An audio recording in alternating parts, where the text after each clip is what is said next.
प्रिय विद्यार्थियों नमस्कार।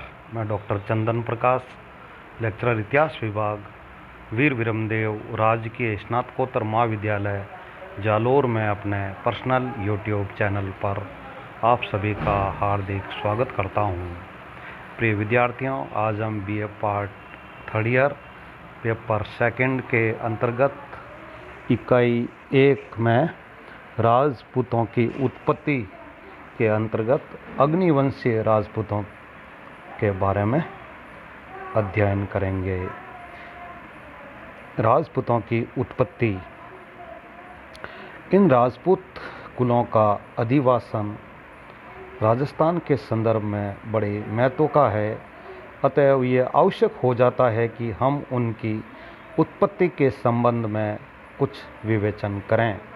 ज्यों-ज्यों इन अधिवासियों की प्राधान्यता स्वीकृत होती गई, त्यों-त्यों धर्माधिकारियों, विद्वानों और भाटों ने इनके वंश की पवित्रता स्थापित करने के लिए उनका उद्भव हिंदू देवताओं सूर्य, चंद्र तथा अग्नि आदि से जोड़ दिया। ऐसा करने का सीधा यह अभिप्राय था कि राजपूत विशुद्ध क्षत्रिय हैं और उनका संबंध देवताओं से है, परंतु इस प्रकार की देवी उत्पत्ति में कई यूरोपियन तथा स्थानीय विद्वान संदेह प्रकट करते हैं। उनकी इस संबंध में मान्यता है कि राजपूत जाति प्राचीन क्षत्रिय नहीं, परंतु उत्तर पश्चिम के आने वाले सीथियन, शक, यूची आदि की संतान है। राजस्थान के प्रसिद्ध इतिहासकार टॉड ने तथा उनके ग्रंथ के संपादक क्रुक्ट ने इन्हें सीथियन होना बताया है। डॉक्टर भंडारकर ने भी इसी मान्यता को अपने तर्कों पर कसकर प्रतिपादित किया है।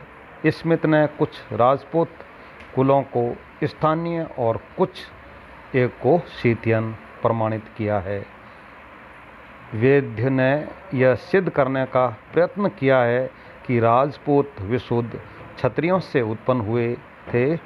डॉक्टर हीराचंद गौरीशंकर ओझा ने इन दोनों मतों के बीच अपना मत स्थिर करते हुए लिखा है कि राजपूतों की नसों में क्षत्रिय रक्त प्रवाहित था, परंतु क्षत्रिय जाति में एक इक्वाकु ही नहीं वरन कुषाण, शक आदि अनार्य जातियां भी सम्मिलित थी।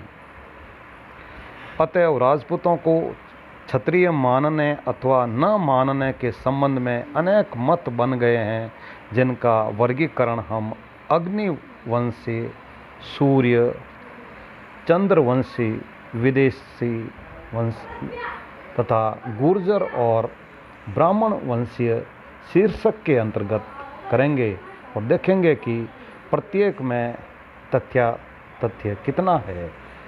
पहले हम अग्निवंशीय राजपूतों के बारे में अध्ययन करते हैं। राजपूतों का विशुद्ध जाति से उत्पन्न होने के मत को बल देने के लिए उनको अग्निवंशीय बताया गया है।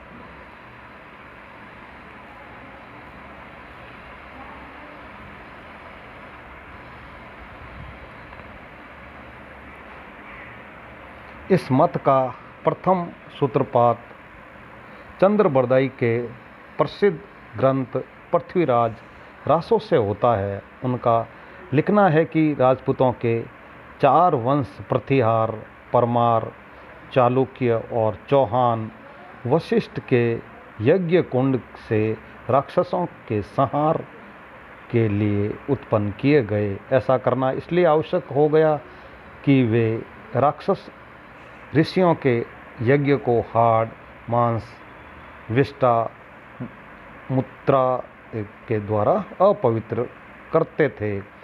इस कथानक का प्रचार 13वीं से 18वीं शताब्दी तक भाटों के द्वारा खूब होता रहा।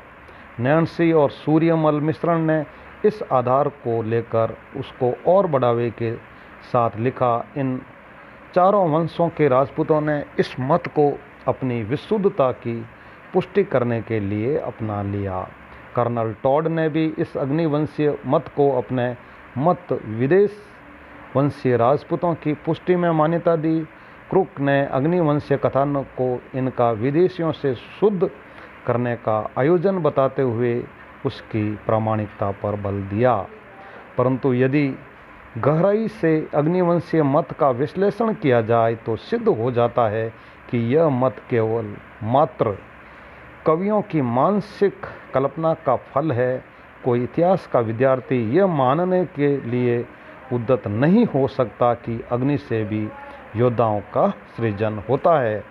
ऐसा प्रतीत होता है कि चंद्रबरदाई वशिष्ठ द्वारा अग्नि से इन वंशों की उद्भूति से यह अभिव्यक्त करता है कि जब विदेश सत्ता से संघर्ष करने की आवश्यकता हुई तो इन 4 वंशों के राजपूतों ने अपने आप को शत्रुओं से मुकाबला करने को सजग कर दिया। यदि चंद्रबरदाई वास्तव में इन वंशों को अग्निवंशी मानता होता तो वह अपने ग्रंथ में स्पष्ट रूप से राजपूतों की 36 शाखाओं को सूर्य, चंद्र और यादव वंशीय न लिखता।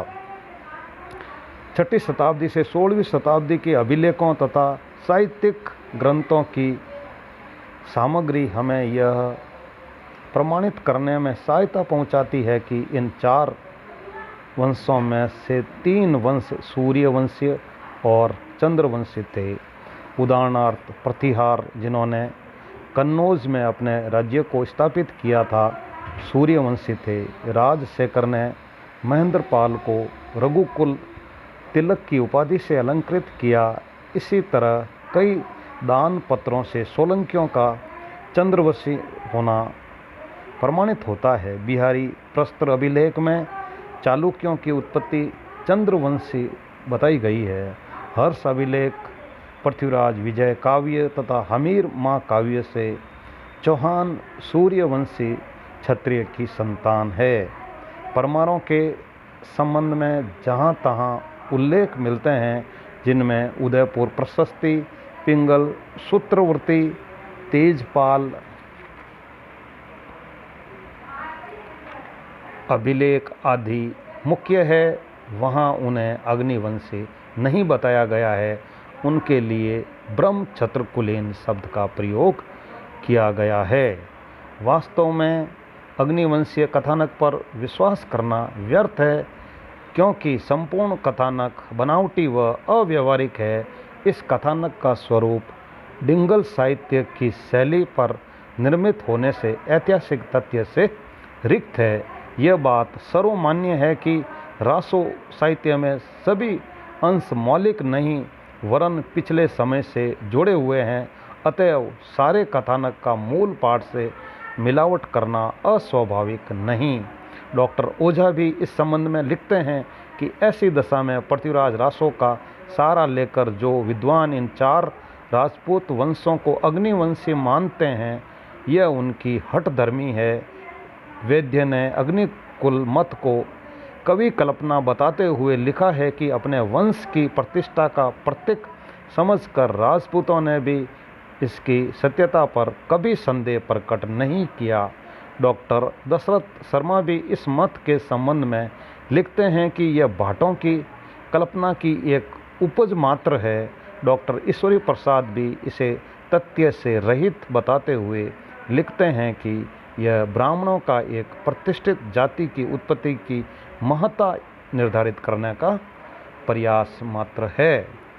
प्रिय विद्यार्थियों, इस प्रकार आज हमने राजपूतों की उत्पत्ति, अग्निवंशीय राजपूत उत्पत्ति के बारे में विस्तार से अध्ययन किया है। Very thanks.